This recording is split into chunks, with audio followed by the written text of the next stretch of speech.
The snow came so fast on Saturday that it trapped hundreds of drivers. A 100-kilometer stretch of Highway 11 was shut down. North of Toronto, the snow was so intense, provincial police shut down Highway 11 between Washago and Bracebridge.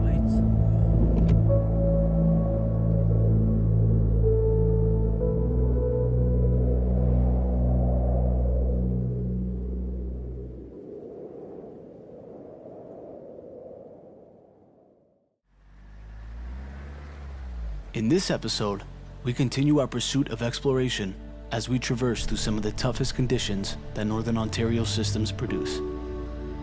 Braving the cold elements, foraging for heat sources, and indulging in wild game culinary prepared by our good friends over at Rocky Zone.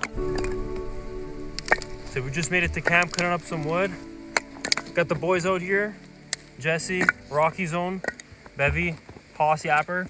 Jesse found us a nice piece of dead standing hardwood.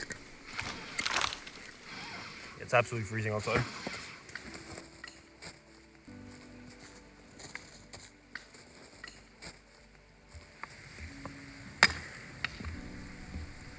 Wasn't too much help in the fire, but that's because I had to man the camera. However, the boys did a pretty good job here. I think we decided to prioritize the fire and the firewood just to get things started. And then now we're gonna set up camp and get the tents all ready to go.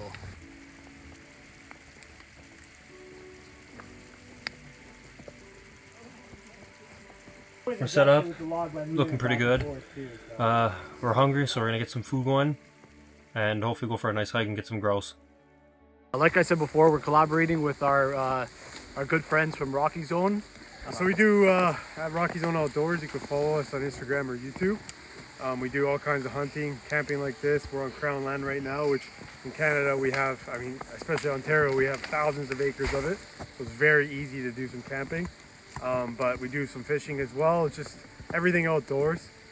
But today, or this weekend, we decided to go out, storm or not, enjoy nature. And of course, we're gonna be doing some grouse hunting, some crazy cooking over the fire, which you guys are gonna see, and hopefully get to learn and do yourselves. That's what I'm here for.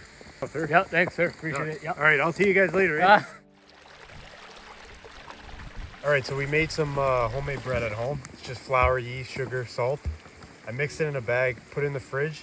That way it doesn't rise, because once it's warm, it'll start rising, and you don't want that. It gets sticky in the bag. So I took it out. I put it back in here as I let this crock pot kind of warm up a bit. Let it rise for about 20-30 minutes. Put it back in. Just put some coals underneath it, flip the lid around, and then I put some coals on top. So we're gonna see what this looks like. This is like my second time doing it this way. So we'll see how this cooks. I did put some parchment paper on the bottom so it doesn't burn, but we'll see. Trying to put frozen butter on bread.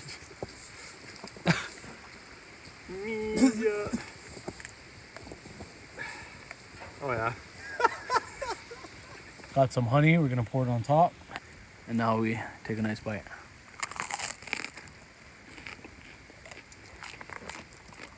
You know what that tastes like? Tastes like yeast that's not cooked.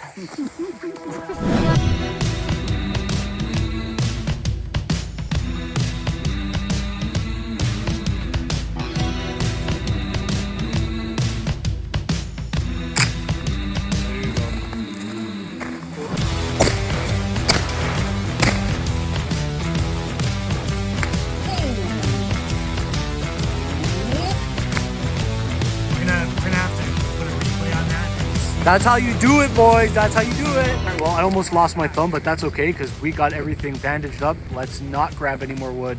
Let's keep our thumbs so we can give a thumbs up. Smash that thumbs up like button. Make sure to comment, like, and subscribe. Let's get right to it.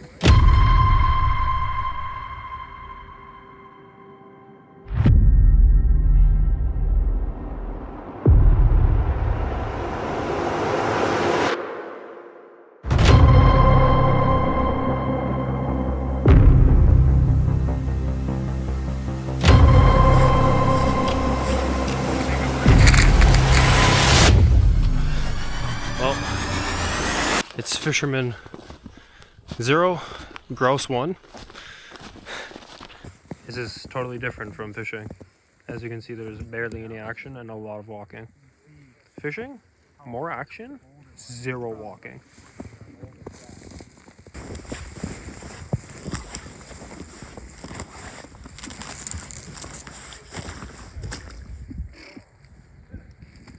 Wonder what knocked this over, eh? Serious wind came through here. Holy. So when I go like that, you see how it's like little fluffed up? Yeah. So you know it's kind of fresher. But when it's like covered like that, obviously you know. Look, something dragged over, jumped over, and hit the belly. So look, right there, bang. Alright. This is all like tracking right here. You kind of see. I just, found a dead birch and I'm just ripping little small strands to feed it in there, and now it's back to what it was before Luca touched it. So, sometimes it's just experience, right? Okay guys, we're midway through the hunt right now. Obviously I'm not hunting, I'm just a cameraman, but we haven't seen anything yet. We've seen a couple of trees where, a couple antlers might have brushed up on, maybe a bear scratching their back or whatever, but no signs of life just yet. A few tracks of tons of different animals, but grouse is not in sight yet, but hopefully we can get one on our way back to camp. If not, that's hunting. That's how it is. It's definitely knowledge, it's a lot of skill, but luck comes down to it at the end of the day. So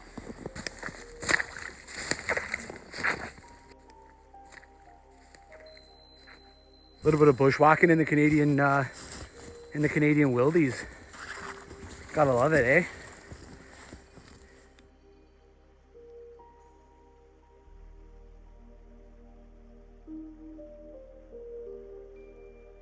We just went for like a long grouse hunt. We walked about, I don't know, maybe a few kilometers in somewhat of a deep snow. So I'm gonna be making some venison stew. This deer was actually shot in the area we're in, which is pretty cool. What I did is I just cut up some venison. I left it maybe about half frozen.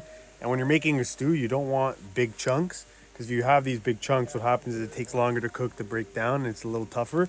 So I cut them about maybe about 1/4 inch. I seasoned it with just salt, pepper. I think it was some rib seasoning. There's some olive oil in here, parsley. Just put it in a bag, and that's about it. And then when it comes to vegetables, just some maybe 1/2 inch cut carrots, potatoes, a little bit of butter, a couple bouillon cubes for the broth. And that's it. I have some onions in here. So we're gonna throw that right over the fire. We're gonna get those caramelized, brown the meat.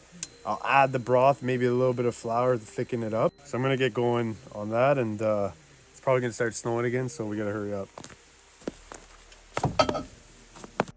okay. We just deglazed the onions, put a little bit of vegetable oil in there. Now we're just gonna brown the venison. We're gonna add in some carrots, squash, potatoes, probably some beer as well. Once that boils down a bit, we're gonna add in some water, a couple bouillon cubes for some broth, and then just cover it and let it simmer for hopefully just an hour. I do that. All right, guys. Tonight for dinner, shaved steak, coleslaw, and Luca's cooking up that deer stew. Way too much. Wow. You need a bigger pan, bud. One. Oh, that thing will last you forever. One noodle pack. That thing will last you forever. Literally. Oh, Jesus. You gonna bring food to cook on it. Save yourself to this day. So, as we mentioned before, earlier this morning on the drive up, they did say that we were going to get blasted by snow. However, I don't think it's going to be that bad.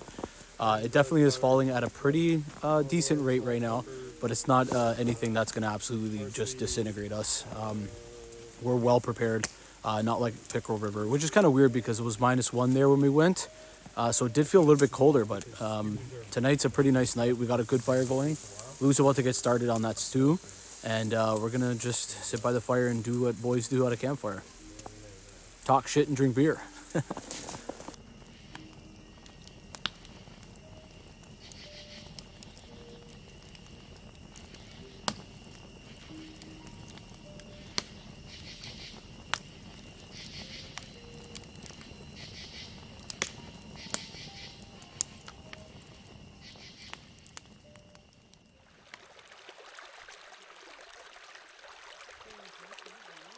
Morning, everyone. Yesterday night was interesting. It got cold at around 2 o'clock in the morning, like really cold around 2 o'clock in the morning. Had to get up once to jack the heater up a little bit. After that, we were super warm with our Eskimo GI3 fishing tent that's insulated. So it held the heat pretty well. GI3. GI3, isn't it? G.I. Joe. No, it was toasty, man. I had the thermometer here, the thermostat. It was 17 degrees last night in here. Yeah, right. Seriously? Yeah. Time to get up, make some eggs, make some bacon, pancakes for the boys. Oh shit, look at that. Do it all over again. Oh my god.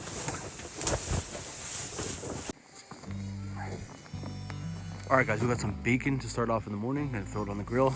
Gonna make some eggs. Gonna make some pancakes. We're gonna feed the boys well this trip.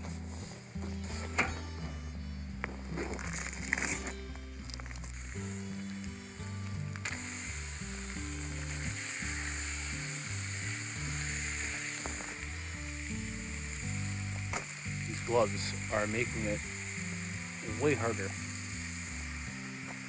to mess around with the bacon.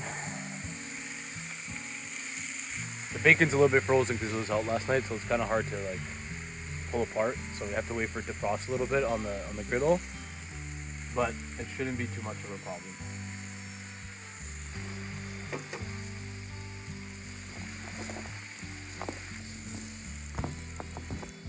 How you doing, bud?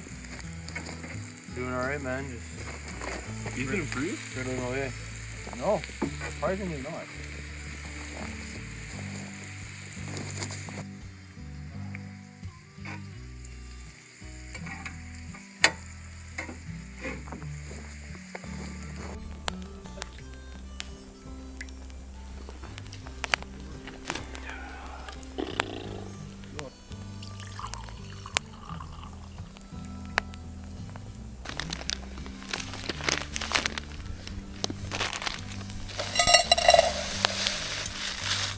Pretty sure I mentioned it yesterday, but Lou made a really good stew with the deer meat that he shot just recently in this area. And today, obviously, we didn't catch any grouse, we didn't get any small game, so unfortunately there will not be any catch and cook, but we do have venison burgers a la Rocky Zone, and they look absolutely phenomenal. They smell amazing, and they're gonna go down the hatch real nice, so at least we got something. Right now, we're eating some venison burgers I made at home from the deer that was shot here by my dad. As you can see, first bite. Just a little bit of bacon we mixed in with the meat. Some parsley, onion salt, a little black pepper, salt, and that's it. But we just stacked it up, no ketchup, because we're primal. And that's about it. That's what we call the Canadian maple, right here. This is how we got our leaf. By putting maple syrup on venison burgers. Good. Cheers, cheers, cheers. Enjoy another one. I ate mine. Another one in the books. One of the good things about winter camping is because there's so much snow on the ground, and we actually happen to be right beside a little river that's flowing down this rock. You can clean all your stuff really easy after you cook it. This was pretty dirty. All I did was I heated it up, threw it in the snow. It sizzled off all the char, and now I'm gonna run it through some water, and it's gonna come out brand new.